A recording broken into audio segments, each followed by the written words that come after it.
City increased from 10,000 to 22275 after 3 successive increases of 4x%, 7x% and 37.5% in 3 consecutive years. Find the value of 9x plus 8. तो पहले population थी 10,000, उससे कितनी हो गई 22275 in the span of 3 years.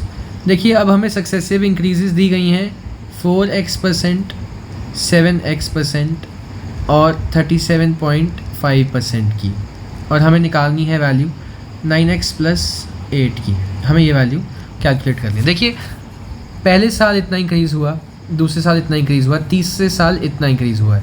अब हमें जो सिर्फ़ और सिर्फ एक वैल्यू है जिसके साथ हम काम कर सकते हैं वो ये वाली वैल्यू है. चलिए इसके साथ शुरू करते हैं. तीसरे साल कुछ पॉपुलेशन रही होगी, लेट्स सपोज y पर जब 37.5% का इंक्रीज़ हुआ. देखिए 37.5% होता है 3/8, तो y प्लस 3/8 जब ये हुआ ऑफ y लेटर से, तो ये वैल्यू पहुंच गई 22275. दूसरे साल के बाद पॉपुलेशन y थी, उसमें 37.5% का इंक्रीज़ आएंगे, 3/8 का इंक्रीज़ हुआ तो 22275 हो गई. इसको अगर मैं सॉल्व करता हूँ ये 11/8 हो जाता है इज इक्वल टू 22275. यहाँ से आप y को कैलकुलेट करेंगे तो ये आ जाएगा 16,200. यानी 2 साल के बाद जो पॉपुलेशन थी वो थी 16,200. अब ये 16,200 जो है ये 2 साल के बाद हुई है. अब ध्यान में हमें ये रखना है कि पहले साल इंक्रीज़ हुई थी 4x%, दूसरे साल इंक्रीज़ हुई है 7x%. अब देखिए इसको सॉल्व करने के वैसे 2 तरीके हैं, पर मैं आपको थोड़ा इजी तरीका बताता हूँ. इनिशियली पॉपुलेशन थी 10,000, 2 साल के बाद हो गई है 16200, यानी कि 62% का इंक्रीज़ हुआ है 2 साल में. 10,000 से 16,200 जो हुई है 62% का इंक्रीज़ है. अब वो इंक्रीज़ कैसे कैसे हुआ है, एक 4x% हुआ है, एक 7x% हुआ है. हमें यहाँ पे x की वैल्यू निकालनी है. देखिए मैंने गेस किया कि अगर हम x को 4 मान लें तो 4x यानी 16%, पहले साल 16% इंक्रीज़ लेट अस सपोज, और दूसरे साल 7x यानी 28% इंक्रीज़. देखिए अगर मान लीजिए आपके पास 100 रुपये हैं, 16% इंक्रीज़ पे 116 हो जाएंगे, और इसका अगर हम 28% निकालें that will be approximately let us से, अगर 30% करूँ तो 33 एंड 34.8. तो अगर मैं इसमें जोड़ दूँ 6 4 10 1 5, ये तकरीबन 51% के आसपास आ रहा है अगर हम x की वैल्यू को 4 मान रहे हैं, यानी कि ये गलत है. अब हम x की वैल्यू को 5 मान के देखते हैं.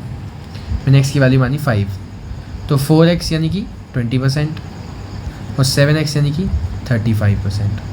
अगर 100 रुपये थे, 20% का इंक्रीज़ हुआ 120 हो गए, और इस पर अगर 35% का इंक्रीज़ होगा तो देखिए 30% हो जाएगा 36 और 5% हो जाएगा 6 यानी 42 162, और ये आ गया आपका परफेक्टली 62%. यानी कि x की वैल्यू 5 लेकर के हमारा आंसर बिल्कुल सही आ जाएगा. और अगर आप उसको सॉल्व करेंगे 9x प्लस 8 को, 9 5 45 प्लस 8 तो 53 विल बी योर आंसर. अब कुछ लोग कहेंगे कि नहीं तो कमाल के नहीं करना है, हमें तो पूरे तरीके से सॉल्व करना है. ठीक है भाई, आप पूरे तरीके से कीजिए, आपको मैं वो भी बता देता हूँ कैसे होगा.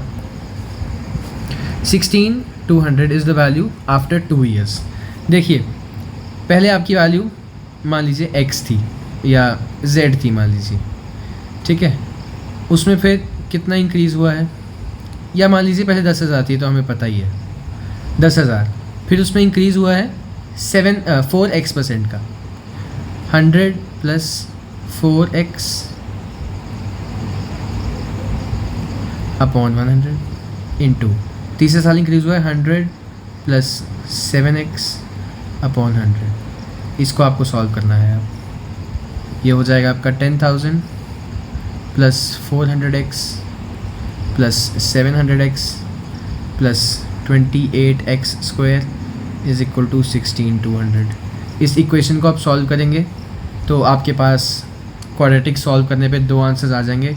x इज़ इक्वल टू -310/7 और x इज़ इक्वल टू 5. तो यहाँ से भी ऑब्वियसली आंसर 5 ही आएगा. आपकी मर्ज़ी है. खैर अब आप इजी तरीका चुनना चाहते हैं या डिफ़िकल्ट, सब टू you. I hope you got it.